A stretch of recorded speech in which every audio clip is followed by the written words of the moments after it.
GM. Good to see you guys. Today I'm going to talk about the unlock of QAC. QAC is Polygon's newest grant allocator, you could say, although I put grants in quotation marks because it's hardly a grant program. It's more of an ecosystem builder. And QAC stands for a couple things. First, quadratic acceleration, which is the mechanism. The mechanism is effectively quadratic funding meets bonding curves, augmented bonding curves specifically. So you can kind of think of QAC as the next evolution of quadratic funding, where instead of donating to support your favorite projects, you're actually minting a token in that project. It's the same mechanism, everything else is the same, except when you support your favorite projects, you actually get upside in their future success, which is a major upgrade, I would say. QAC also stands for Quadratic Accelerator, which is the program that is acting as a grant allocator for Polygon. And we really see it as an accelerator more than a grant program. We were already about halfway through the first cohort. We took 130, actually accepted 200 applications, went through them. About 130 were legit, let's just be real. And the best 8 of them actually made it into the round. And I see one of them, actually X23 right here, David, in the room. Oh! Governance rockstar. He's part of the Quadratic Accelerator along with 7 other awesome teams that are making it happen. Now, why QAC? Why launch tokens for help projects launch their own tokens as opposed to just giving them grants? Well, the fact is, you know, there was actually another slide in here, but one of my favorite quotes is by Charlie Munger, where it's like, show me the incentives and I'll show you the outcome, you know? Because in the grants ecosystem, another one of my favorite quotes is from the notorious B.I.G. More money, more problems. And in grants, that's just real, okay? It's like more grants, more problems, because incentives are not aligned in the grant ecosystem. And we have to recognize this. I've been in this, doing grants and donations since 2016 in crypto. I've seen it all, okay? And sometimes it's great, sometimes it's ugly. But in general, the incentives are just not aligned. Communities, we ask them to sacrifice either by donating or voting in things that they can't really get full context for, or they just have no part in it at all in the grants ecosystem.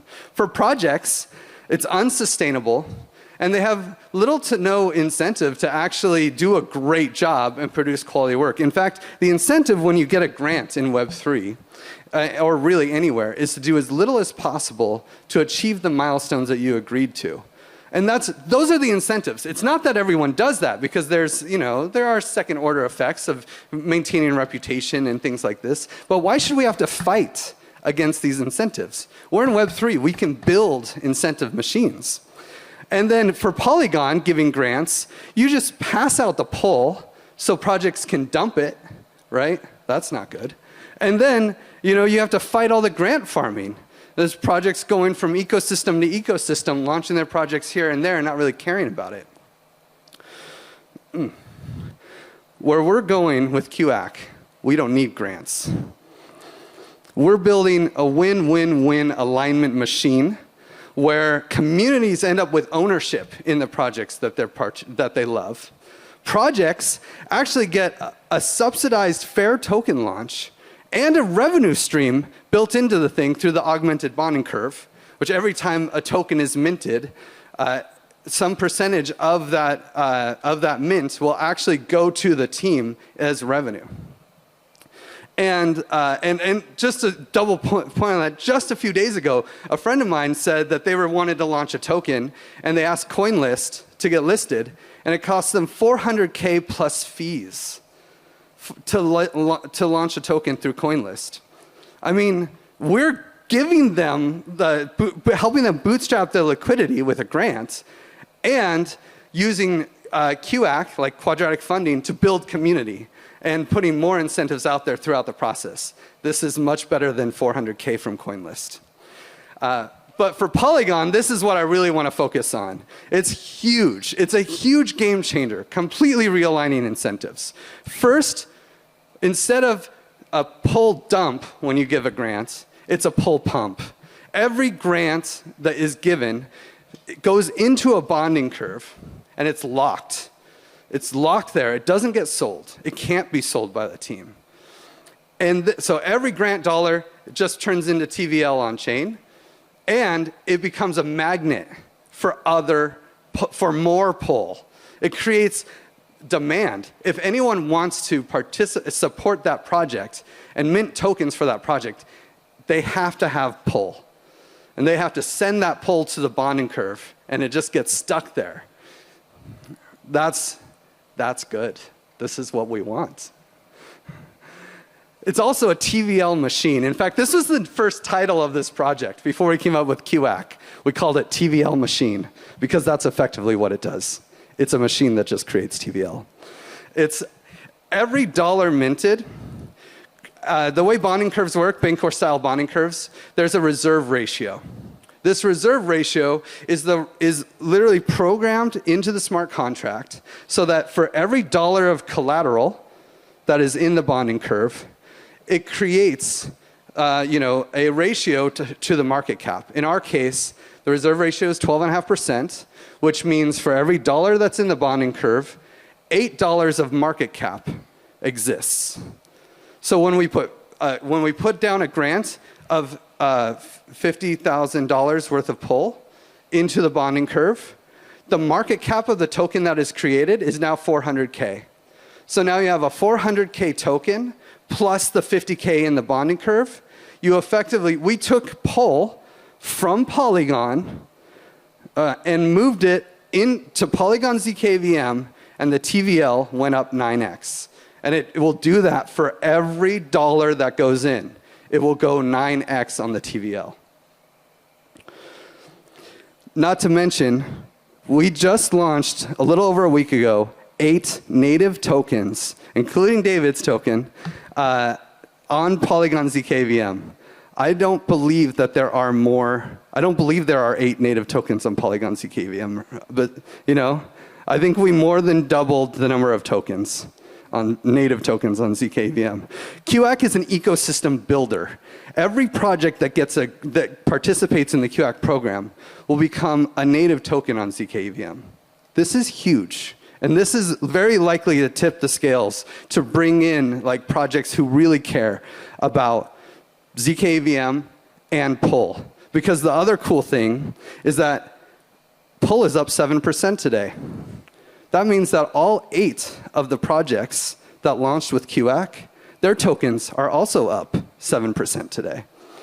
If pull goes down 7%, their tokens go down 7%. This creates pull maxis, okay? They're not going to grant farm. They're not going to go to Optimism and be like, oh yeah, we're going to go get grants from Optimism. They're going to come into the Polygon headquarters and be like, yo, what do we got to do to help? They become your greatest allies. Grant farming doesn't make sense. On top of that, you have the magic. The most understated part of quadratic funding, in my opinion, is the viral marketing. When you do a QF round, and it's going to be the same with a QAC round, you have 8 teams all pumping the fact that this is happening. All of these 8 teams, and in this case in QAC, you also have Giveth, who's running the program. We have the QAC team. We have the inverter team. We have Polygon ecosystem support. Everybody is telling everyone from all directions, hey, QAC is happening. Get your pull. Bridge it to zkEVM. Support projects. Get in on market caps that were never before available to retail consumers. This is stuff that was only for VCs normally. These market caps are really this is the new meta. Airdrop meta is dead. I really think bonding curve launchpads are the new meta, and QAC is a really innovative one. On top of this, the QAC mechanism and QAC infrastructure is not just for Polygon. It's all on zkEVM, and Giveth is actually going to launch it too. So think of this, Polygon has its cohorts launching tokens. And sure, it has to throw down Pol and make that happen. Now, Giveth is going to use Give to support teams in launching their own bonding curve tokens as well, on top of Polygon ZK EVM. So there's more ZK EVM tokens, more projects onboarding to ZK EVM, and more TVL without even Polygon having to have any part in it. This is crazy. And we hope to see more ecosystems adopt this mechanism because it just makes sense. It's a win-win for every party involved. So when QAC? 2 weeks, baby. 2 weeks. In fact, if you go to q-act.giveth.io, you'll see a countdown timer. I think it's 14 days and maybe 7.5 hours-ish. This is the moment. This is where we get to see the true evolution of QF on Polygon ZK EVM I mean, it's just going to be really, really exciting, and I really hope you guys can check it out. It'll be the first chance you get to get a piece of X23 over here and 8 other awesome teams. Oh, we have, is that Prismo right there? Yeah, Prismo.